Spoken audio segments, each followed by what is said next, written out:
오늘 하나님의 말씀 보겠습니다. 에베소서 2장 14절에서 22절 말씀입니다. 함께 읽도록 하겠습니다. 그는 우리의 화병이신지라 둘로 하나를 만드사 원수된 것 곧 중간에 막힌 담을 자기 육체로 오시고 법조문으로 된 계명의 율법을 폐하셨으니 이는 이 둘로 자기 안에서 한 새 사람을 지어 화평하게 하시고 또 십자가로 이 둘을 한 몸으로 하나님과 화목하게 하려 하심이라. 원수된 것을 십자가로 소멸하시고 또 오셔서 먼 데에 있는 너희에게 평안을 전하시고 가까운 데에 있는 자들에게 평안을 전하셨으니 이는 그로 말미암아 우리 둘이 한 성령 안에서 아버지께 나아감을 얻게 하려 하심이라. 그러므로 이제부터 너희는 외인도 아니요 나그네도 아니요 오직 성도들과 동일한 시민이요 하나님의 권속이라. 너희는 사도들과 선지자들의 터 위에 세우심을 입은 자라. 그리스도 예수께서 친히 모퉁이 돌이 되셨느니라. 그 안에서 건물마다 서로 연결하여 주 안에서 성전이 되어가고 너희도 성령 안에서 하나님이 거하실 초소가 되기 위하여 그리스도 예수 안에서 함께 지어져 가느니라. 아멘. 오늘은 하나님 나라의 새로운 백성인 교회에 대해서 배우도록 하겠습니다. 하나님은 우리에게 하나님 나라를 주시려고 천지를 창조하셨습니다. 그러나 아담의 범죄로 안식과 복으로 가득 찬 하나님의 나라는 지연되고 유보되었습니다. 그리고 때가 되어 하나님은 그 아들 예수 그리스도를 보내셨고 다시 하나님의 나라에 들어갈 수 있도록 우리에게 은혜를 베푸셨습니다.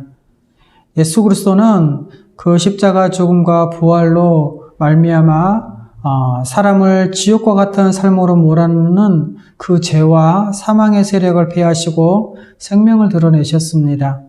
예수 그리스도는 하늘에 오르셔서 주가 되셨고 그 십자가의 능력과 생명으로 지금도 다스리시고 계십니다.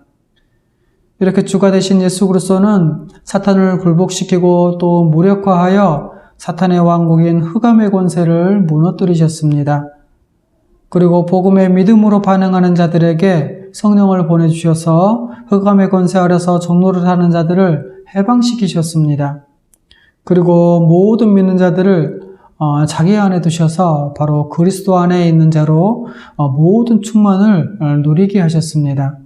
그 십자가의 은혜뿐만 아니라 그분의 능력과 인격에도 우리 주님은 참여하도록 하셨습니다. 그래서 우리가 흔히 사용하는 구원이란 말이 있죠. 이 구원이란 말은 사탄의 나라에서 건진받아 하나님의 나라로 옮겨진 것을 의미합니다.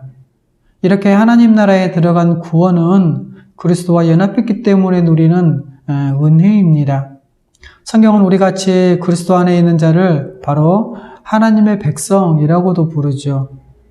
하나님 나라에 들어가 주님의 통치를 받는 백성이라는 것입니다. 예수 그리스도의 십자가의 능력으로 말미암아서 우리 신자들은 그리스도 안에서 모든 복을 누립니다. 신자들이 이처럼 모든 복을 누리는 것은 바로 믿음으로 우리가 그리스도와 연합했기 때문에 그렇습니다. 그래서 예수 그리스도의 안에 거하는 신자는 바로 죄사함과 의롭다 하심을 얻고 날마다 예수 그리스도와 교제하며 그분의 뜻을 따라 능력으로 살아갈 수 있는 것입니다. 이 모든 것을 한마디로 표현한다면 바로 우리는 그리스도 안에서 하나님의 아들이 되어 하나님 나라를 유업으로 받았다라고 말할 수 있는 것이죠.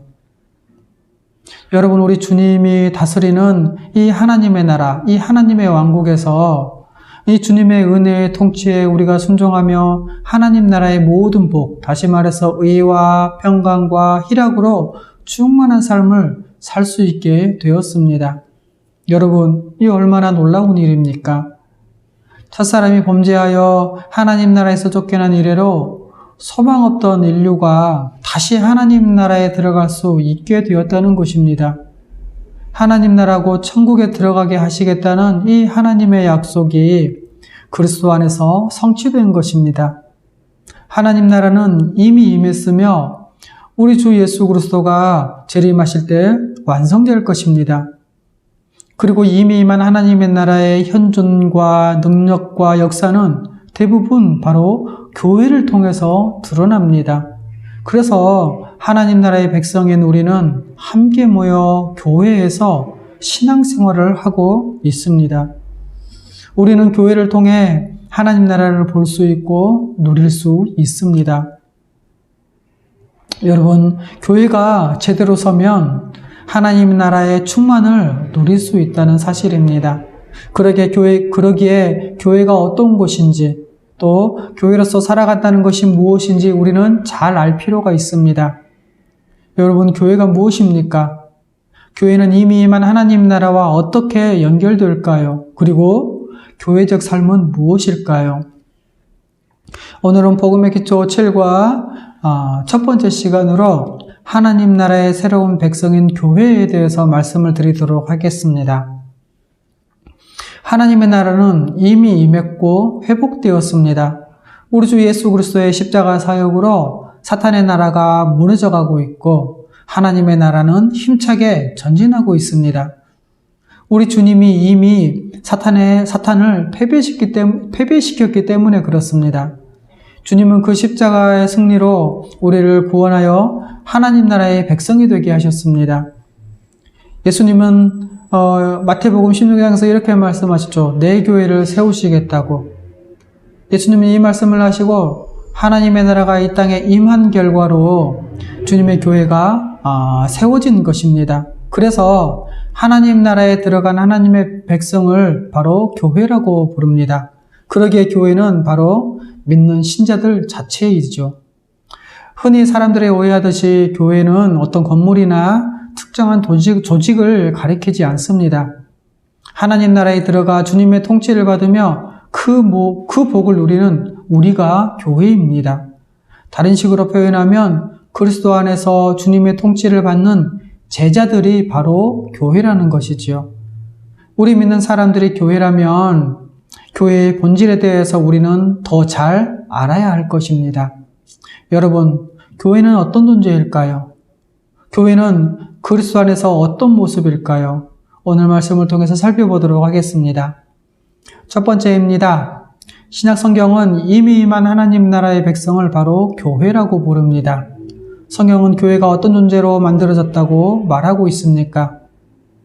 하나님과 그리고 사람들이 서로가 원수되었던 우리를 예수 그리스도께서 십자가로 하나로 만드시고 화평하게 하셨다라고 말씀하고 있죠. 그러기에 교회는 바로 하나님 나라의 백성입니다.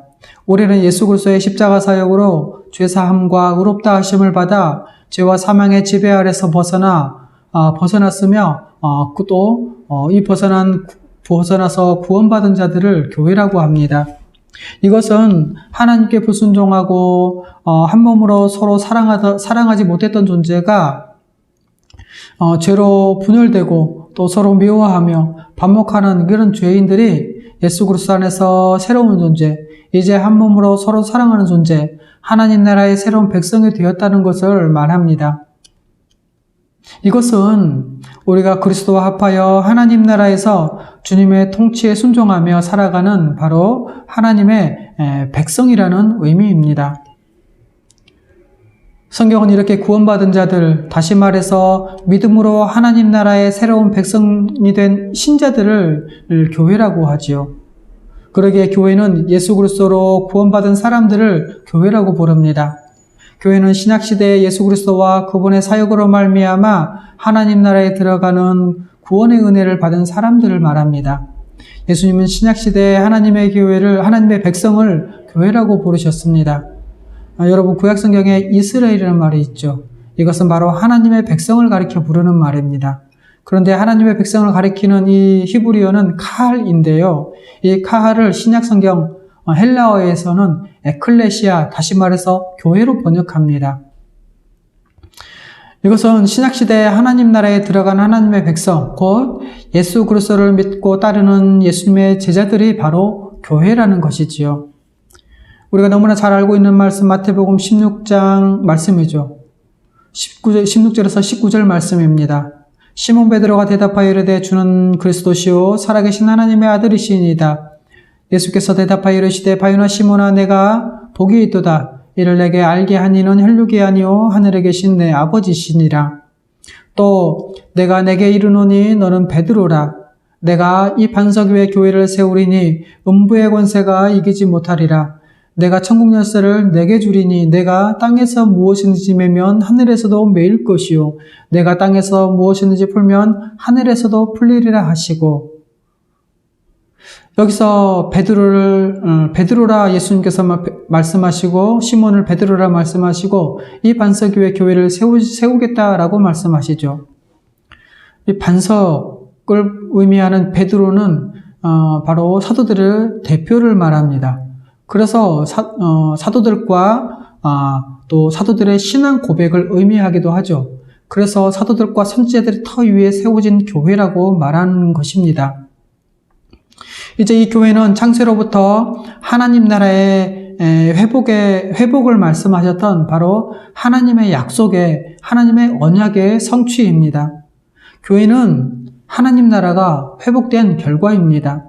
교회는 하나님의 나라가 이미 이 세상에 임했다는 증거이고 또 그것을 나타내는 현시입니다.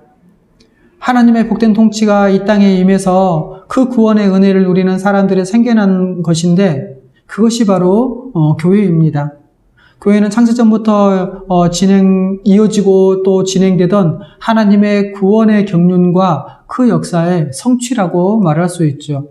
그러기에 교회는 하나님의 능력과 지혜를 잘 드러냅니다. 이와 관련된 말씀이 에베소서 3장 8절에서 11절 말씀이죠. 읽어보겠습니다.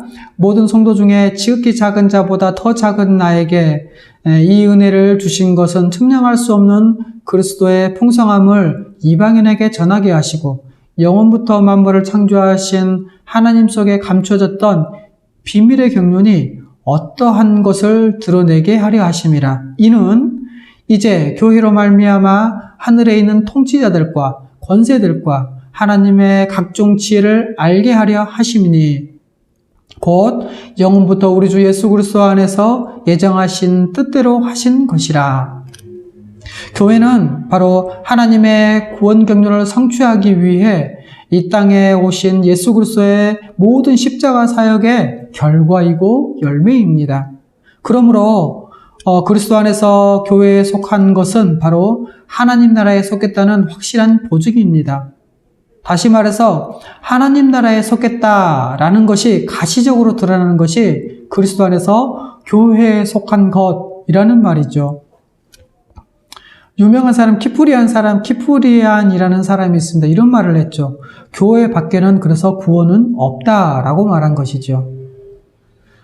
그러나 이 로마 카톨릭의 주장과 이 하나님 나라에 속했다는 것이 이 교회에 속한 것이다라는 이 가시적인 것, 이것이 로마 카톨릭의 주장과는 다른 것입니다.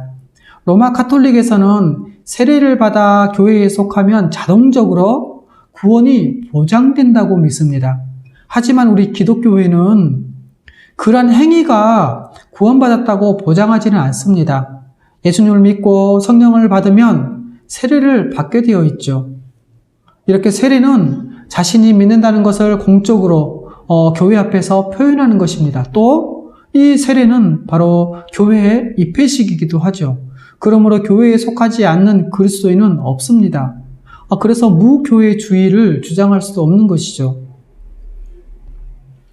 예수 그리스도를 믿는 사람은 그리스도 안에서 하나인 교회가 됩니다. 그러면 이 교회는 어떤 곳일까요? 두 번째입니다. 교회는 그리스도의 몸이요 그리스도는 교회의 머리십니다. 먼저 교회의 머리는 주 예수 그리스도이십니다. 에베소서 1장 22절과 23절 말씀 이렇게 기록되어 있죠. 또 만물을 그 발 아래 복종하게 하시고 그를 만물 위에 교회의 머리로 삼으셨느니라. 교회는 그의 몸이니 만물 안에서 만물을 충만케 하시는 이의 충만함이니라.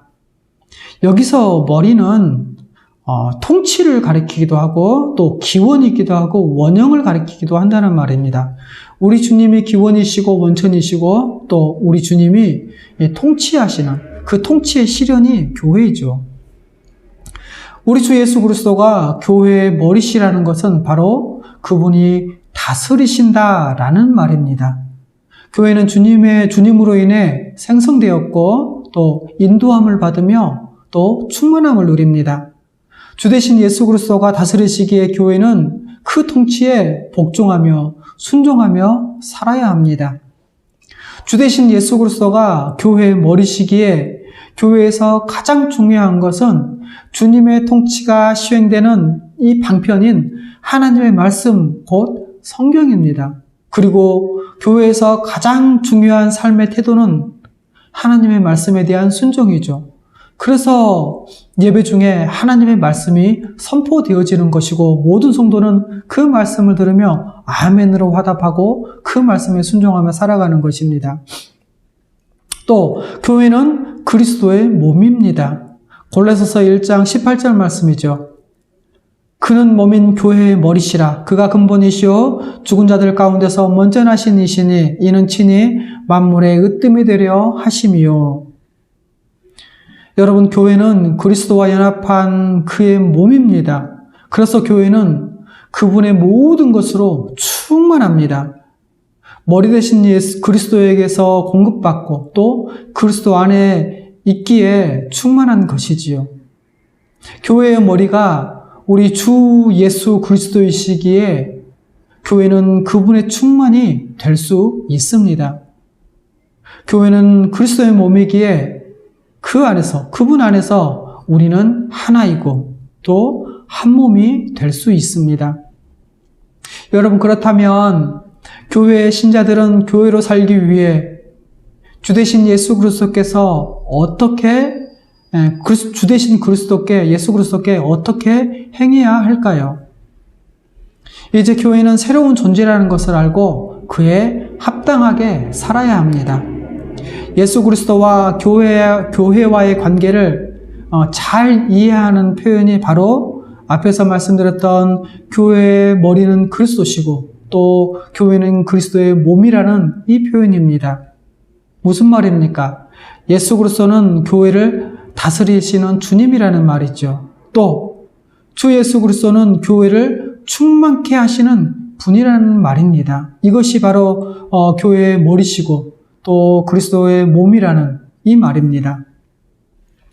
우리가 어떤 존재인지 다시 한번 생각하고 우리는 오직 주님만 믿고 그분께 순종해야 합니다. 그래야 그리스도 안에서 그리스도의 모든 복을 충만하게 누리게 됐고, 그래서 우리가 말했던 하나님 나라의 백성인 신자들에게 순종이 복인 것입니다. 세 번째입니다. 성경은 교회에 대해서 다양한 비유와 설명을 하고 있습니다. 교회는 그리스도 안에서 하나가 된 새로운 존재입니다. 교회는 여러분 주님께서 하나 되게 하신 존재, 곧 새 사람으로 재창조된 존재입니다. 그래서 에베소서에서는 둘로 하나를 만드셨다고 말씀하시고 또 이 둘로 자기 안에서 한 새 사람을 지어 화평하게 하시고 라고 말씀하고 있죠. 이는 이전에 타락으로 말미암아 분열되었던 개인이 아니라 이제는 하나님의 처음 창조되었던 하나된 존재로 회복되었다는 것을 의미합니다. 창세기 3장 16절 이렇게 기록되어 있죠. 너는 남편을 원하고 남편은 너를 다스릴 것이니라. 이것을 새 번역 성경에는 이렇게 번역하고 있더라고요. 내가 남편을 지배하려고 해도 남편은 너를 다스릴 것이다. 창조 때 원래 인간의 상태는 한 몸, 서로 돕는 배필로서 한 몸이었습니다. 그런데 이 분열됐던 사람들은 분열되었죠. 이 분열된 이 개인의 모습이 절정으로 드러나는 것이 바로 가인이 아벨을 살인한 장면입니다. 그런데 여러분, 이 하나된 존재로서의 이 사람들의 이 하나됨, 이것은 인간의 완성에 꼭 필요한 조건이라고 합니다. 그래서 창세기 2장 23절에서 24절 말씀 이렇게 기록되어 있습니다. 아담이 이르되 이는 내 뼈 중에 뼈요 살 중에 살이라. 이것을 남자에게서 취하였은즉 여자라 부르리라 하니라. 이러므로 남자가 부모를 떠나서 그 아내와 합하여 둘이 한 몸을 이룰지로다. 이것은 바로 하나된 존재로서의 하나는 인간의 완성을 의미하는 완성에 꼭 필요한 조건이라는 말이지요. 하나님께서는 하나님의 형상대로 복수의 존재를 만드셨습니다. 그리고 이 복수의 존재가 한 몸 되게 하셨죠. 마치 아담과 하와가 한 몸인 것처럼.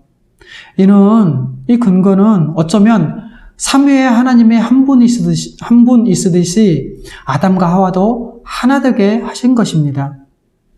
우리가 그리스도 안에서 하나 된 새로운 존재, 즉 교회적 존재가 되었습니다. 그러기에 그리스도 안에서 더 이상 우리는 분열된 옛사람의 각각의 나, 너가 없습니다. 우리는 새로운 우리가 만들어졌고 한 새 사람 되었습니다. 이것을 신학적인 의미에서는 제3의 인류라고도 표현하더라고요. 성경은 하나된 존재로서의 교회의 특징을 또 다양한 비유로 설명합니다. 먼저는 한 새 사람, 오늘 우리가 읽었던 말씀 있죠? 15절에 한 새 사람이라고 표현되어 있습니다. 교회가 하나님이 만드신 새로운 존재라는 것을 강조하는 개념입니다. 새로 창조된 새 사람이라고 할 정도로 하나가 되었다는 것이죠. 이전에 분열되어 자신만을 위해 살 수밖에 없던 개인들이 이제는 더 이상 아니라는 말입니다. 교회 안에 개인주의적인 또 이기적인 어떤 삶의 방식들이 있는데 이제는 이 개인주의적 신앙 또 이기적인 신앙이 양상으로 나타나는 이런 모습들, 이런 삶의 모습, 습관이라든가 생각, 가치관, 행동 이런 것들을 다 깨부셔야 합니다. 그리고 이런 개인주의적 신앙생활이라든가 이기적인 이 신앙의 이 양상들을 우리는 그것을 신앙이라고 인정해서도 안 될 것입니다.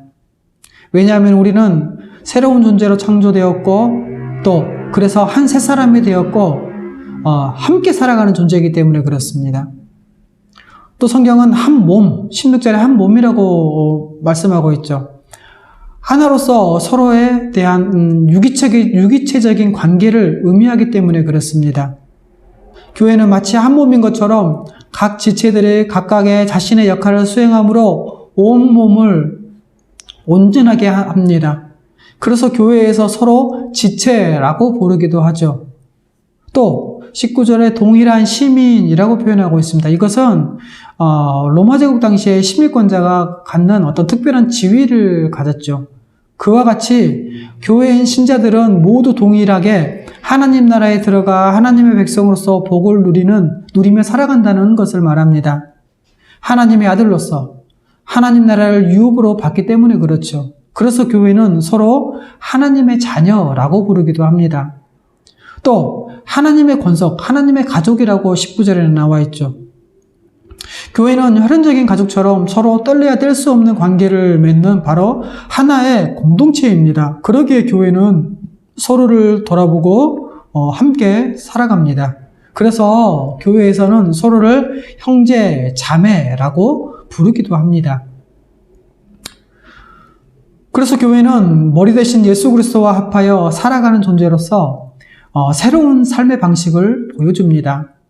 교회에 대한 여러 비유와 설명은 바로 예수 그리스도 안에서 그분을 머리로 하고 그분과 합하여 충만한 교회가 어떤 존재이며 또 어떻게 살아가야 하는지를 잘 보여주고 있습니다.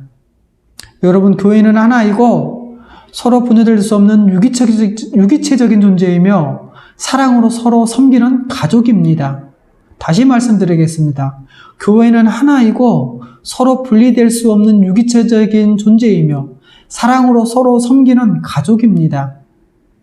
교회 안에서 가장 큰 죄는 그래서 바로 분열을 일으키는 죄라고 할 수 있습니다. 성령이 하나 되게 하신 것을 깼는 것, 어쩌면 이것이 바로 성령 회방죄가 아닐까요? 한몸됨을 깨뜨리는 것은 출교의 대상이 될 수 있습니다. 그러므로 한몸됨을 깨뜨리는 어떤 의심, 그리고 오해하는 것, 비방하는 것, 또 비방하면서 지체에게 해를 가하는 것, 그리고 미워하는 것, 그리고 지체에 대해서 무관심하는 것, 이런 것은 있을 수가 없습니다. 이런 것들은 다 버려야 합니다. 그러므로 교회는 이 하나됨을 힘써 지키며 살아가는 것이 너무나도 중요합니다. 에베소서 4장 1절에서 4절 말씀에 이렇게 나와 있죠. 그러므로 주 안에서 같이 내가 너희에게 권하노니 너희가 부르심을 받은 일에 합당하게 행하여 모든 겸손과 온유로 하고 오래 참음으로 사랑 가운데서 서로 용납하고 평안에 매는 줄로 성령이 하나 되게 하신 것을 힘써 지키라. 몸이 하나요 성령도 한 분이시니 이와 같이 너희가 부르심의 한 소방 안에서 부르심을 받았느니라. 부르심에 받은 일에 합당하게 행하라고 하고 성령이 하나 되게 하신 것을 힘써 지키라고 하고 또 부르심의 한 소방 안에서 부르심을 받았다라고 말씀하고 있죠. 우리를 부르신 것은 바로 연합된 존재, 하나된 존재, 교회적 존재로 살아가는 것을 말하는 것입니다. 그래서 우리는 이 에베소서 4장 1절에서 4절 말씀처럼 우리는 부르심에 합당하게 서로 사랑하고 겸손과 온유로 또 오래 참음으로 사랑 가운데서 행하고 용납하고 또 하나되게 성령으로 하나되게 하신 것을 힘써 지켜야 할 것입니다. 말씀 정리하겠습니다. 하나님 나라의 새로운 백성인 교회. 여러분 교회가 무엇인지 안다면 교회의 영광과 충만을 확실히 보고 또 믿으며 의지하며 살 것입니다. 여러분 우리는 주님의 교회를 더 알아갑시다. 첫 번째로 성경은 하나님의 백성인 신자들을 가리켜 교회라고 불렀죠. 성경에서 예수 그리스도를 믿는 사람들이 어떤 존재인지 그 정체성을 설명하는 다양한 표현들이 있었습니다. 신자, 또 그리스도인, 성도, 하나님의 백성, 제자. 하지만 이러한 모든 표현보다도 너무나 중요한 표현은 바로 특별한 칭호라고 할 수 있는 교회입니다. 교회는 하나님 나라가 이미 임한 결과이고 증거입니다. 창세로부터 하나님의 약속하신 이 하나님의 나라, 천국이 드디어 성취된 것입니다. 구약의 하나님의 백성을 가리키는 카할, 이것은 신약에서 에클레시아, 즉 교회로 번역된 것이죠. 바로 예수님은 믿음으로 새로운 하나님의 백성이 된 사람들을 가리켜 교회라고 부르셨습니다.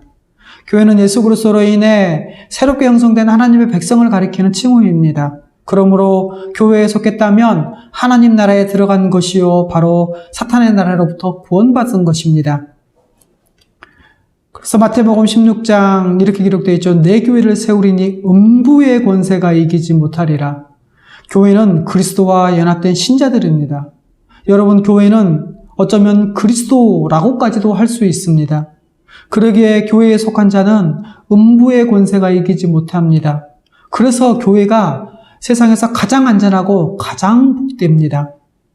이제 여러분 신자들은 하나님 나라에 들어가 하나님의 백성으로서 주님의 통치를 받아 말로 다 할 수 없는 천국의 복을 누리며 살게 되었습니다. 여러분 구원받은 자, 곧 하나님 나라에 들어간 하나님의 백성인 우리, 예수님을 믿어 구원받은 우리가 교회입니다. 그러기에 여러분 우리는 본질적으로 교회적 존재로 살아가는 것입니다. 이제 교회는 그리스도 안에서 하나 된 존재, 한 몸 된 새로운 존재입니다. 교회는 예수 그리스도를 믿어 그 안에 거하는 자들이죠. 교회는 그리스도 안에서 본질적으로 변화되어 하나 된 자들, 그리스도 안에서 하나 된 존재입니다. 이제 여러분 교회는 단순히 믿는 사람들이 필요해서 만들어진 그런 단체가 아님을 알아야 할 것입니다. 여러분 교회는 타락 후 깨어져 버렸던 인류의 하나됨이 회복되었음을 의미합니다. 이제는 더 이상 나누어지지 않고 미움이나 다툼, 또 시기나 질투, 차별이나 소외, 분열이나 분쟁, 싸움이나 전쟁이 없는 그러한 관계가 되었다는 것입니다. 여러분 하나된 존재를 더 구체적으로 성경은 표현하고 있죠. 한 세 사람, 한 몸, 동일한 시민, 하나님의 권속이라고요. 성경은 이렇듯 교회를 다양한 비유로 설명하고 있습니다. 이 모든 것을 생각할 때 여러분, 교회가 얼마나 특별한지 우리는 알 수 있지 않습니까? 그토록 서로 다른데도 하나요, 동일한 하나님 나라의 시민으로서 또 새로운 존재요, 새 인류인 한 공동체로서 살아간다는 것입니다. 서로를 몰랐고 관심도 없던 사람들이 이제 그리스도 안에서 한 몸인 유기체적 존재가 되어서 서로를 의지하며 함께 살아간다는 것입니다. 이것이 교회입니다. 교회가 새로운 존재라는 것은 서로를 부르는 호칭에서도 잘 드러납니다. 교회가 한 몸인 것을 믿고 서로 지체라고 부르고 또 한 가족인 것을 믿고 서로를 형제, 자매라고 부릅니다. 이 하나된 교회는 바로 동일한 권리를 가진 가족이기도 합니다. 그래서 우리가 서로를 형제, 자매라고 부르는 것입니다. 무엇보다도 우리가 가족이라고 하니 더 여러분 마음에 와닿지 않습니까? 만일 이 말씀을 따라 우리가 서로 가족임을 믿는다면 우리는 어떻게 살아야 하겠습니까? 가족이기에 함께 있고 희생하면서 서로 도우며 가진 것을 함께 나눌 수 있습니다. 그런데 여러분, 교회를 이렇게 그리스도 안에서 한 몸 된 존재로만 설명하기에는 부족합니다. 그래서 교회는 영광스러운 그리스도의 몸이요 그리스도는 교회의 머리시다라고 표현하고 있죠. 성경은 주 되신 예수 그리스도가 교회를 다스리시는 분이시고 또 교회를 자신의 것으로 충만케 하시는 분이라고 말씀하고 있습니다. 이것을 비유적으로 말하는 것이 바로 머리와 몸의 비유입니다. 여러분, 그리스도는 교회의 머리이십니다. 또한 교회는 그리스도의 몸, 다시 말해서 그리스도와 연합된 존재입니다. 그래서 교회는 예수 그리스도를 주님 혹은 우리 주 예수 그리스도라고 부르며 그 말씀에 철저히 순종합니다. 뿐만 아니라 교회는 오직 예수 그리스도로부터만 모든 것을 공급받으며 충만하게 살아갑니다. 그러므로 교회에서 순종과 의지는 너무나도 대단히 중요한 자세입니다. 주 되신 예수 그리스도께 순종하고 그분의 말씀에 의지할 때 여러분, 그래서 교회는 온전하며 충만합니다. 오직 예수 그리스도 안에서 교회는 천국이 됩니다. 그런데 여러분, 교회를 잘 알지도 못하고 교회를 우습게 생각하고 심지어 교회를 조롱하거나 모독하는 경우가 있습니다. 여러분, 우리가 사도신경에 고백한 그 사도신경의 고백대로 거룩한 공교회와 성도들의 교제를 믿어야 합니다. 교회가 없는 그런 신자는 없습니다. 가나안 성도라는 표현도 있죠. 그런데 여러분, 교회에 안 나가는 것은 하나님이 주신 모든 은혜로부터 떠나는 것입니다. 또 우리는 함부로 교회를 비판하는 것을 조심해야 합니다. 교회에 대한 비판은 주님에 대한 비판이 될 수 있습니다. 아나니아 삽비라 이야기를 통해서 아나니아와 삽비라가 속였던 것은 바로 교회를 속이는 것, 그것은 바로 주님을 속이는 것이었죠. 또 사도행전 9장에 나온 사울이 교회를 핍박할 때 예수님이 나타나서 뭐라고 말씀하십니까? 사울아 사울아 내가 어찌하여 나를 박해하느냐라고 하시죠. 그랬더니 사울이 뭐라고 합니까? 대답하되 주여 누구십니까? 이르시되 나는 내가 박해하는 예수라 라고 말씀하고 있죠. 여러분, 세례받았을 때 한 서약 기억하십니까? 세례받을 때 한 서약 안에서 우리는 교회에 대한 서약이 있었다는 것을 잊지 말고 이미 맹세한 대로 교회를 위해 살아가야 합니다. 맹세 내용은 이렇습니다. 교인으로서 의무와 권리를 옳게 행하고 교회의 관할과 치리에 복종하며 교회의 화평을 이루고 덕을 세우는 데 힘쓸 것을 서약하십니까? 이 말씀을 기억하고 또 우리 이 맹세를 기억하며 우리는 교회적 존재로 살아갑시다.